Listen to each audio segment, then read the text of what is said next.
hi guys खुलुमबाय आंनि बे मदन ब्लगआव बयखौ फिन खेबसे खुलुमहरनाय जालायबाय गोसो गोथारै अननाय आरो सिबिनाय जासिहरबाय बयनिसिमबो आसा खालामो नोंथांमोनहाबो दासान्दि इसोरनि अननायाव मोजाङै दं आंबो मोजाङै दं लोगोफोरनि खिबुनि बेकग्राउन्डआ आं नै ओरैहाय जेबो मोना बेबायदिखौ आङो दा दिनै मोनसे ओरैबायदि सुंद' सल' फरायनोबो हायो आरो खननोबो हायो बारा गोलाव नङा जास्ट ओरैनो सिख्रि सिख्लाफोरनि बेखौनो आङो दिनै मा खालायगोन मा मागोन मोननानै आङो भिडिअ थिडिअबो लाबाखै बेखौनो आं दिनै नोंथांमोननि सिगाङाव ससेबाबो खननानै दिन्थिगोन लोगोफोर आङो बारा रोङाबो ओमफ्राय आं बांद्राय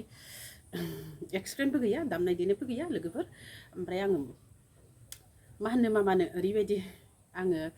दा भिडिअखौ जागायनो सिगां बा भिडिअ बा ब्लग बा सल'खौ जागायनो सिगां नोंथांमोनखौ मोनसे रिकुवेस्ट आरो मोनसे खावलायनाय जाय दाबो आंनि बे मदननि ब्लग्सखौ साबस्क्राइब खालायाखै अननानै प्लिज साबस्क्राइब खालामना हो आरो मोनसे लाइक होनो दाबाव मोनसे शेयार खालायदो मोनसे कमेन्ट खालायदो लोगोफोर आं बारा रोङा दै सनाफोर बेखौनो आङो दा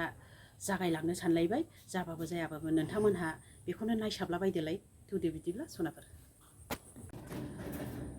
आंना मालायनि बायदि गोदै गारां स्रेम स्रेम जों आं रोङा रायज्लायनो आरो बुंनो आं रोङा मालायनि बायदि स्रेम स्रेम जाया आंना गाराङानो बिदिनो मैसो गारांखा दा बिदिबा थौदो बिदिबा नायफालांदो सनाफोर अननानै दसे सम बेसेन गोसा समखौ दोननानैबाबो नायफालांनो हागोन थाङो नौ नोगोरनि नब'नि सिखोलाया आय' बांबा नोगोरनि नब'नि सिखोलाया रोनाव थांनो थाखाय आय'